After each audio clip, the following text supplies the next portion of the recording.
पर ज्ञानव्यापी के तहखाने में पूजा पाठ शुरू भी हो चुका है। देश के समस्त सनातनियों को उम्मीद है कि नंदी बाबा का इंतजार जल्द खत्म होगा और ज्ञानव्यापी में जहां बाबा मिले हैं वहां भी पूजा पाठ शुरू हो सकेगा। इस बात की बढ़ती संभावना को देखते हुए कुछ लोग बौखलाहट में कुछ भी बोल रहे हैं। पहले all India Muslim personal law board ने दावा किया कि वाराणसी जिला अदालत ज्ञानव्यापी मस्जिद के परिसर में स्थित तहखाने में पूजा करने की अनुमति देने संबंधी फैसले पर जल्दबाजी में पहुंची है। वहीं 1993 में ज्ञानव्यापी के तहखाने में पूजा अर्चना बंद कराने वाले मुलायम सिंह यादव के भाई और समाजवादी पार्टी के सांसद रामगोपाल यादव ने भी न्यायपालिका पर सवाल उठाते हुए दावा किया है कि कई मौकों पर अदालतें सही फैसला नहीं सुनाती हैं। जाहिर है ऐसे बयानों से उन लोगों का हौसला बढ़ रहा है जो कि तनाव पैदा करने वाले बयान देने के लिए ही जाने जाते हैं। विवादित बयान देने वाले नेताओं और प्रशासन की हर कार्रवाई को धर्म के नजरिए से पेश कर भ्रम फैलाने में उस्ताद माने जाने वाले इत्तेहादे मिल्लत काउंसिल के प्रमुख मौलाना तौकीर रजा खां ने न्यायपालिका के खिलाफ घोर आपत्तिजनक बयान दिए हैं। हम आपको याद दिला दें कि तौकीर रजा खां इससे पहले अतीक और अशरफ अहमद की मौत के मामले के दौरान भी आपत्तिजनक टिप्पणी कर विवादों में आए थे। सीए विरोधी आंदोलन के दौरान भी प्रदर्शनों में उनकी प्रमुख भूमिका रही थी। अब ज्ञानव्यापी उत्तराखंड की ओर से लाए जा रहे यूसीसी विधेयक और सीए के नियमों के शीघ्र आने की संभावनाओं पर बयान देते हुए उन्होंने फिर से कई विवादित बातें कही हैं जो उनकी मुश्किलें बढ़ा सकती हैं। ये इस बात का सबूत है कि जो जितने कत्ल करेगा, जो जितनी बेईमानी करेगा, जो जितनी लूट करेगा, जो जितना देश को नुकसान पहुंचाएगा, जो देशवासियों को जितना नुकसान पहुंचाएगा, उसे उतना बड़ा सम्मान दिया जाएगा। सब कुछ लागू कर दीजिए, अब आपकी कोई बात नहीं सुनी जाएगी, कोई बात नहीं मानी जाएगी। सीए लागू करने के बाद आप जो काम करने वाले हैं, हम उसको पहले करने के लिए तैयार हैं। आप हमारी आज़ादी पर हमला करना चाहते हैं, हम खुद गिरफ्तार होने के लिए तैयार हैं। जुमे को मैं जा रहा हूं, मेरे साथी जा रहे हैं। जो आना चाहेगा वो आएगा, जो नहीं आना चाहेगा वो नहीं आएगा। जिसे इन तमाम चीज़ों से तकलीफ है, मैं हिंदू और मुसलमान की बात नहीं कर रहा हूं, जिसे इन तमाम चीज़ों की तकलीफ है, जो इन तमाम चीज़ों को बुरा समझता है, मैं ये समझता हूं कि मैं गिरफ्तारी दूंगा तो वो भी गिरफ्तारी ज़रूर देगा, अगर मानवता कहीं उसके दिल में बची है। आपको भरोसा है? क्या आपको बेईमानी नजर नहीं आ रही है? बाबरी मस्जिद को हमने सब्र कर लिया, बाबरी मस्जिद का हम जिक्र भी नहीं करना चाहते, लेकिन ज्ञानव्यापी के बाद से बाबरी मस्जिद का जिक्र दोबारा शुरू होना हुआ है। हम ज्ञानव्यापी का जिक्र नहीं, हम बाबरी मस्जिद का जिक्र नहीं करना चाहते, सिर्फ इसलिए कि कानून हमारा और हमारे देश की अदालतें बदनाम होती हैं। बाबरी मस्जिद के सिलसिले में जो बेईमानी की, हमने सब्र कर लिया कि किसी सूरत से फसाद खत्म होना चाहिए। फसाद खत्म होने की नीयत से उन तमाम बेईमानियों को बर्दाश्त किया। उन्होंने हमारा बाबरी मस्जिद पे हक भी माना, हमारी मिल्कियत मानी, और उन दूसरे पक्ष के मूर्तियां रखने को अपराध माना, उन्होंने विध्वंस को अपराध माना, सब कुछ अपराध माना। अपराधियों के हवाले, आस्था की बुनियाद पर अपराधियों के हवाले हमारी जायदाद कर दी गई, ये अन्याय नहीं है। इस अन्याय को हमने इसलिए बर्दाश्त किया कि हम अपने मुल्क में फसाद नहीं चाहते थे। वही अन्याय, वही जुल्म, वही ज्यादती, वही बेईमानी अब ज्ञानव्यापी के साथ करने जा रहे हैं ये लोग। सरकार के दबाव में अदालत काम कर रही है। अदालत ये साबित करे कि अदालत में इंसाफ हो रहा है। अदालत को अपना वजूद दिखाना है, अदालतों को अपना वजूद दिखाना है कि वो ईमानदारी का फैसला करते हैं या बेईमानी का फैसला करते हैं। बेईमानी का फैसला अगर नहीं किया गया था तो इनामात कैसे ले लिए? क्या ये आपको आवाज उठाना? जो गलत है, गलत को गलत बताना हर हिंदुस्तानी की जिम्मेदारी है, हर अच्छे हिंदुस्तानी की जिम्मेदारी है। मैं ज्ञापन देने के लिए मैं तैयार। ज्ञापन मैं किसे दूंगा? ज्ञापन राष्ट्रपति को दिया जाता है, ये प्रधानमंत्री को दिया जाता है, किसे दिया जाता है? मैं किसे ज्ञापन दूं? मैं ज्ञापन नहीं दूंगा, मैं गिरफ्तारी दूंगा, और ये गिरफ्तारी तब तक जारी रहेगी जब तक ये अन्याय खत्म नहीं होगा। आपका मानना है कि देश में मुसलमान सुरक्षित नहीं है? बिल्कुल भी देश में इंसाफ सुरक्षित नहीं है, देश में मानवता सुरक्षित नहीं है। मानवता की हत्या की जा रही है, न्याय की हत्या की जा रही है, और धर्म के आधार पर, आस्था के आधार पर फैसले हो रहे हैं और आस्था के मुताबिक। अब ये बताइए कि मदरसों में रामायण पढ़ाई जाएगी, ये कौन सा न्याय है? मदरसों में योगा किया जाएगा, ये कौन सा न्याय है? हम तो 5 वक्त योगा करते हैं, हमसे बड़ा योग करने वाला कौन है? तो आप अपना धर्म जबरदस्ती हमारे ऊपर अगर थोपना चाहते हैं, ये किसी भी कीमत पर बर्दाश्त नहीं किया जाएगा। क्योंकि मशहूर है, आप लोगों की नज़र में है, आप लोग उस पर चर्चा बार बार कर रहे हैं, इस वजह से ज्ञान व्यापी। वरना ऐसी कितनी मस्जिदें हैं, कितने मज़ार हैं, कितने मदरसे हैं जिन पर रातों रात खामोशी से बुलडोज़र चला दिया गया और उनको मस्मार कर दिया गया। उनका कहीं आपने चर्चा नहीं किया क्योंकि वो लोग नहीं चाहते थे कि उनका चर्चा हो। ज्ञान व्यापी का चर्चा हो रहा है और ज्ञान व्यापी पे जिस किस्म की बेईमानी की जा रही है, मैं तकलीफ इसलिए महसूस नहीं कर रहा हूँ कि मेरी मस्जिद ज़बरदस्ती हथियाने की कोशिश की जा रही है, बल्कि मैं इसलिए ज़्यादा बेचैन हूँ कि मेरे मुल्क का कानून पूरी दुनिया में बदनाम हो रहा है कि यहाँ न्याय के मंदिरों में अन्याय होता है। तो न्याय के मंदिर जब अन्याय करने लगें तो जो जिम्मेदार शहरी हैं, जो अच्छे लोग हैं, मैं उनसे भी अपील करूँगा कि तमाम लोग हमारे इस न्याय और अन्याय की लड़ाई में हमारा साथ दें। और मैंने ये तय किया है कि जब तक ये बेईमानी चलती रहेगी तब तक हम हिंदुस्तान में आज़ाद रहने के लिए तैयार नहीं हैं। एक वक्त था जब हमने अपने मुल्क को आज़ादी दिलाने के लिए संघर्ष किया था, जद्दोजहद की थी, लड़ाई लड़ी थी। सरकारी तंत्र पर किसी भी किस्म का भरोसा करना अपने आप को धोखा देने के मुतरादिफ है, क्योंकि सरकार के सर्वोच्च पदों पर जो बैठे हुए हैं वो बेईमान है और खुली बेईमानी कर रहे हैं, और जो बेईमानी करता है उसे इनाम दिया जाता है। इसी वजह, उसी इनाम के लालच में नीचे के तमाम लोग, पूरा तंत्र बेईमानी करने पर आमादा है।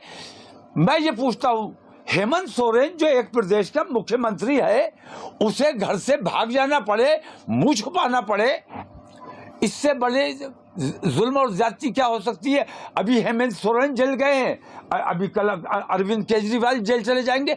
तो जो आपकी मानसिकता से जो मुत्तफिक नहीं है वो ना इंसान है, ना हिंदुस्तानी है, न वो मानव है। आपके नज़र में वो राक्षस है और उसका ठिकाना जेल है। मेरे सवाल का उत्तर ये नहीं है, मेरे सवाल का उत्तर मैं ये जानना चाहता हूँ कि आप किस जांच कमेटी पे भरोसा? मैं किसी जांच कमेटी पे भरोसा नहीं करता हूँ, क्योंकि बेईमानियां साबित हो चुकी हैं, बेईमानियां साबित हो चुकी हैं। जस्टिस नजीर जैसे लोगों ने बेईमानी की है। जब सरकार बेईमान है और सरकार इनाम बेईमानों को दे रही है, तो फिर मैं किस तंत्र पे, किस जांच कमेटी पे भरोसा करूंगा? जो मुसलमानों के खिलाफ, इंसानियत के खिलाफ, इंसाफ के खिलाफ जो काम करेगा। मैं पूछता हूं कि जजेस ने बेईमानी की और उनको आपने इनाम दिया, गवर्नरी दे दी, राज्यसभा दे दी, इसका क्या मतलब है? इसका मतलब यह है कि आप जजेस पे दबाव बना रहे हैं, सरकार के दबाव में फैसले लिए जा रहे हैं, लालच में फैसले लिए जा रहे हैं। फिर हम किस, सर्वोच्च न्यायालय अगर ये काम कर सकता है, मुझे बड़ी तकलीफ है। पूरी दुनिया में मेरे मुल्क का कानून बदनाम हो रहा है, मेरे मुल्क का इंसाफ बदनाम हो रहा है। इससे बड़ा अपराध कोई क्या कर सकता है? और उस अपराध के खिलाफ आप लोगों ने आवाज नहीं उठाई है। आप लोग भी कहीं ना कहीं इस अपराध में शामिल हैं और बन गए। बेईमानी की थी, अपना ईमान बेचा था उस जजेस ने, इसी वजह से उनको ये इनामात मिले। अभी जस्टिस नजीर को गवर्नर बनाया जा रहा है। अगर जस्टिस नजीर का ज़मीर कहीं जिंदा है तो जस्टिस नजीर को गवर्नर का जो ऑफर आया है उसको ठुकरा देना चाहिए और इनकार कर देना चाहिए कि हम किसी भी कीमत पर रिश्वत नहीं लेंगे। तो रिश्वत लेकर, दबाव में आकर, खौफ में आकर आप अदालतों को بدنام کرنے کا کام کر رہے ہیں. اس سے بڑا اپرادھ, اس سے بڑا انیائے کچھ نہیں ہو سکتا. ان تمام انیایوں کے خلاف مسجدوں پر بلڈوزر چلایا جا رہا ہے,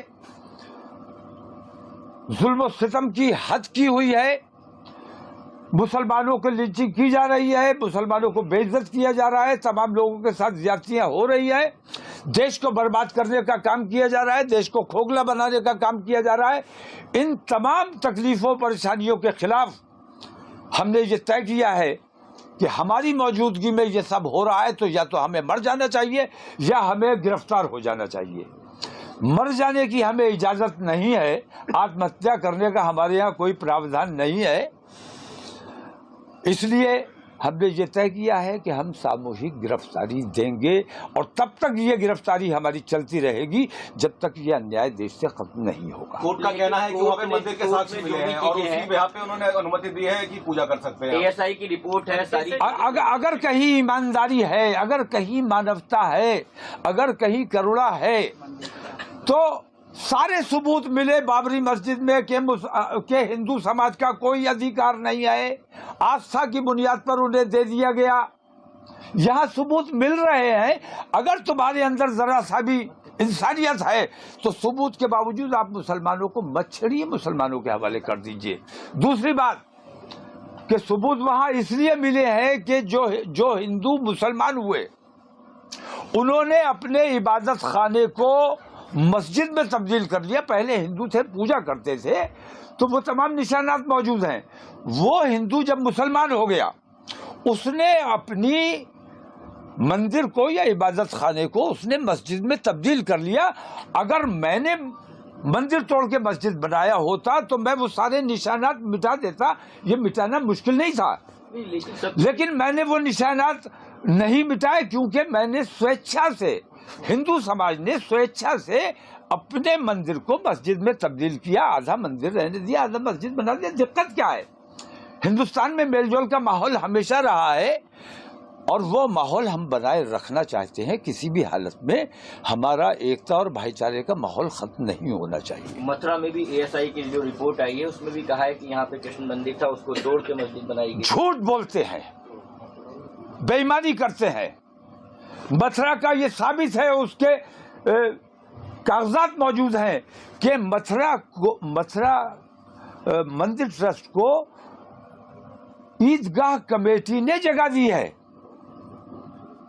اور آج اس پر الٹا یہ ظلم ہو رہا ہے کہ ان سے ان کا حق چھیننے کی کوشش کی جا رہی ہے. یہ تمام چیزیں اصل میں بار بار یہ بات کہتا ہوں کہ یہ تمام چیزیں اصل میں اس لیے ہو رہی ہیں کہ دیش میں راجنیتی کی جا رہی ہے, چناوی فائدہ حاصل کرنے کے لیے 80-20 کا کھیل بنایا جا رہا ہے. اور 2024 وہ رام مندر پر جیتنا چاہتے ہیں, 2027 UP کا چناؤ وہ گیان ویپی پر جیتنا چاہتے ہیں, پھر 2029 کا چناؤ وہ متھرا عیدگاہ پر جیتنا چاہتے ہیں. تو یہ ایسے انہوں نے 3000 کی لسٹ بنائی ہوئی ہے, اسی لیے کہتے ہیں کہ ہم 50 سال 100 سال حکومت کریں گے. ایسی بے ایمان حکومت کسی بھی قیمت پر کسی بھی اچھے ہندوستانی کو, ہندو یا مسلمان, کسی بھی اچھے ہندوستانی کو ایسی بے ایمانی اگر برداشت ہے, اس کا مطلب یہ ہے کہ ہمارے اندر کی اچھائی کہیں مر چکی ہے, ہمارے اندر سے وقت پھر آیا ہے. وہی آزادی کا آندولن آج ہمیں پھر سے شروع کرنا ہے. تب اپنا دیش آزاد کرانا تھا, اس لیے سنگھرش کیا گیا تھا. اب ہمیں اپنے دیش کو نفرتوں, تعصب اور بے ایمانیوں سے نجات دلانے کے لیے ہمیں اپنے آپ کو گرفتار کرانا ہے. اور اس کی شروعات میں بریلی سے کر رہا ہوں, اور انشاءاللہ پورے ہندوستان میں, پورے ملک میں یہ گرفتاریاں دی جائیں گی.